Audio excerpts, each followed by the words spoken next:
Next up, we have Education Technology Workshop by Mr. Arrif Aziz, Chief Business Officer, School Cinema. A very good afternoon to all of you. It's indeed a pleasure to be here today in front of now the custodians and people who shoulder the responsibility of building the nation, shaping up minds. Uh, Before I delve into the topic, my topic, there is some learnings taken from the morning sessions, and I would like to just talk a few things, a few words about it. Uh, Technology, I remember 2020 when the Y2K problem started. So I've had this privilege of working with many uh, technology companies, starting from NIIT, then moving on to HCL Infosystems Limited, then working with a startup called EduRite, which was into smart classroom technologies. Then I moved to Pearson Education, which was a publishing house, and now I work for a company called LXL Ideas, which is again something very unique. I would like to share that experience with you a little later. So a few things, because I know some of these things may not be liked by people, but it's a fact, and I don't think we can run away from those. I remember 20 years back, me standing in one of the events at Hyderabad and talking about the learning management systems, right? And we spoke about the challenges then. Then it was in 2009, we spoke about smart classrooms. And I remember we spoke about challenges of schools adopting these smart classrooms then. Uh, Interestingly, today after 10 and 20 years, we still talk about the same challenges. So while the technologies have evolved, I don't think the system itself has evolved over the last many years. So it's not about whether the schools need a technology, whether schools need innovation in different subjects, but I think it's more to do with how do you do it. I think NEP 2020 has been 4 years. It's now history. It's past actually. We're looking at something different coming up now, but I think implementation, execution of these policies, which is something which is much more important. So I think that's where the challenges come in. There is no dearth of technologies available. There is a lot of innovation happening on maths, lot of innovation happening on science. But then the fact is that how do you actually go about implementing these things and execute things? So I'm saying while nothing much has changed there, I have changed. There's a lot of gray now. 20 years back when I was standing, I was a young boy, clean shaven now. So I think things don't change so easily. But I think there's a lot of action required. Otherwise, we'll keep talking another 10 years from now that LMS is required in schools, ERPs are required, innovation in subject teaching, the way basically the teaching. So I was very passionate about it because LMS was something which can genuinely transform the way we teach and we learn in the classrooms. So I think that is been something which did not really happen, but I think we are moving towards that, and with the all new things coming up, and I think people also understand that it's not about just introducing something. One of the speakers also mentioned that it's also about how do you implement and support those things. Technology itself cannot just work on its own. It also needs something to drive that technology so that things can become easier for people, right? So now even if just a small quote about education now, I'm just moving. So this was something which I want to share because I've been doing this for the last 27 years, working with tech companies, working with schools, and I see that this is genuinely a concern. It's not that schools are not aware.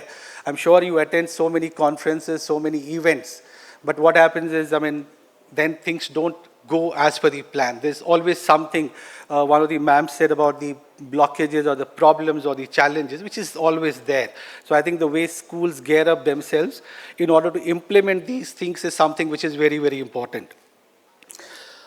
Talking about education now, NEP also talks about the holistic development of a child, which does not only talk about the academics, but it also talks about something which is more holistic when it comes to the life skills, when it comes to the value-based education. So now this is, so while many speakers from the morning have been talking about the subjects called mathematics, science, technology, engineering, I'm going to talk about something very different, which is a subject called life. So, sorry, I don't have the slide right now. No? Okay. So, this is what we focus on. I mean, this is something which we have it, because unless you have, it's not just the academic excellence of a child, but what we also need to prepare them is prepare them for a life. And we know that today's world, how challenging things are outside. It's not easy the way it used to be, right? And there are different ways children get impacted. I mean, even today, what differentiates children from one another when they go out? I mean, in the morning we had sessions around, which Dr. Sami took, around what is required and what is the industry need. We heard that from Mr. Arun also about higher education. So I'm saying three pieces basically. One is the mental well-being of a child. Second is the values.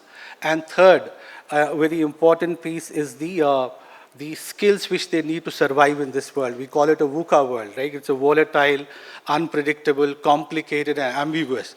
And this is what children need to face. I mean, they become doctors, they become engineers. What this helps them to do is become better doctors, better engineers.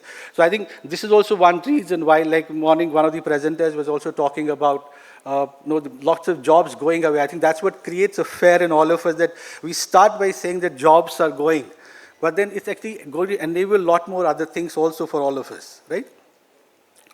So talking about life now, it's not something, if you see NEP talks about holistic development of a child, it talks about values, it talks about value-based education.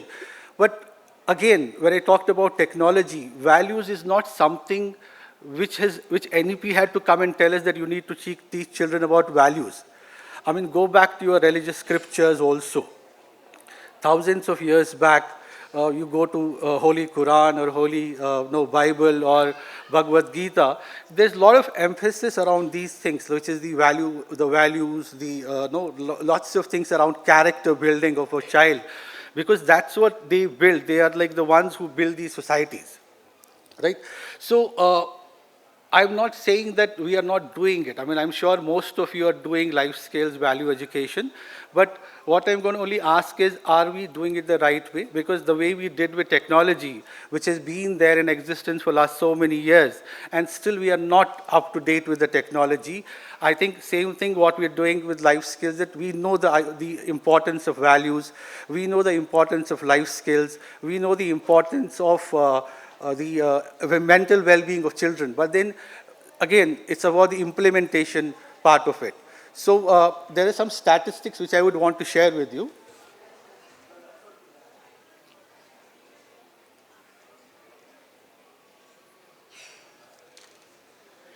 So these things are very scary and very disturbing, right? But this is a fact of life today. The suicide rate in India is increasing every year by 2%. But in students, it goes up by 4% every year. And this is the truth of life. I mean, and multiple reasons, right? When I talk about the mental well-being, you have three main factors in this. You have the anxiety, depression, and suicidal tendencies of children, right? And the reasons remain the same for everything. You have the academic pressure, which you cannot ignore. It's not that it's a fault of anyone that there's an academic pressure. There is academic pressure. You have to survive, thrive in this world. Academic pressure is there. Then there is family pressure, peer pressure, society pressure, environment pressure. So I think there's a lot of pressure that keeps building on the children. And because of that, I think that's the reason why lots of these things become a reality today. Okay, look at this now. I mean, by 2030, depression becomes the biggest cause for burden. It's not about the elders. I mean, we are already depressed. I mean, as we reach this age, there are lots of things running on our minds anyways. But children have these issues from the starting. They have these depression, anxiety problems because of lots of these factors. So one of the points which the previous speaker made, I think, morning during the panel discussion, it was mentioned communication, critical thinking, decision-making, collaboration, right? These are the skills which the industry requires. You know, 2020, there was a survey done by National Employment Survey in 2020. The results were that 82% of the engineering graduates are unemployable. Now, what do they lack? They did not lack the academic skills. They lacked skills like these, what we are mentioning: communication, collaboration, critical thinking, creativity, And there are 5 C's basically, computers also. Many people actually said this is not true, this is not right. We went to something else. We said 2010 they did one more survey, 82 became 82.5%. Even today, if you see a report of 2024, this number is still at 80%. So this is exactly the issue. I mean, the problem which the speaker before me mentioned, it is not about now. I mean, it's not about now. It's about the early ages. The brain development happens 3 to 5 years. That's it. That's where the maximum. You need to bring in all these things now. And that's what is important. So there's a small video which I would like to run and conclude with that. Thank you so much for your time.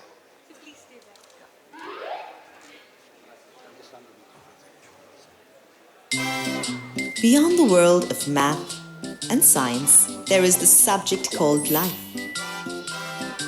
Dealing with failure, being safe online, standing up to peer pressure, embracing diversity. These are some of the life lessons that need to be taught to our kids in school through a medium they understand best. LXL Ideas brings to you School Cinema, a unique program that teaches lessons of life using the power of cinema. So how does it work? Each year, students watch 10 age-relevant short films, each based on a value or life skill.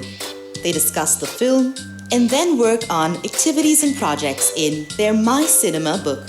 This circle of learning is completed with exclusive films for parents and teachers.